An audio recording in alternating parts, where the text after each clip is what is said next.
আমি তাকে খুঁজেছি দূর দিগন্তে, পাহাড়ের চূড়ায়, নক্ষত্রের পিছে, বাতাসের স্রোতে। কিন্তু শেষমেশ আমি বুঝতে পেরেছি তার সবচেয়ে কাছের ঘর আমার হৃদয়। তুমি যদি আল্লাহকে খোঁজো তবে বাইরে নয়, তোমার আত্মার গভীরে খোঁজো।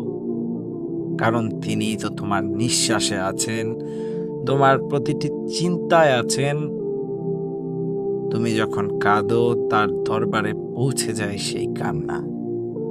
তুমি যখন দুঃখে নাম ধরো তার করুণা নেমে আসে তোমার উপরে। তাকে ভাবো না দূরের কেউ, তার দরজা তোমার অন্তরে খোলা।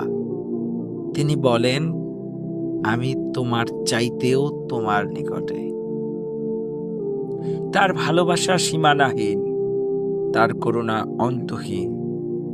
তুমি যদি তাকে অনুভব করতে চাও তবে প্রেম করো, ক্ষমা করো এবং মনে রাখো তুমি তারই সৃষ্টি। তাকে খুঁজো না কেবল নামাজের মাদুরে, তাকে খুঁজো হৃদয়ের ভিতরে। কারণ আল্লাহ তোমার পাশে নন, তিনি তোমার ভেতর।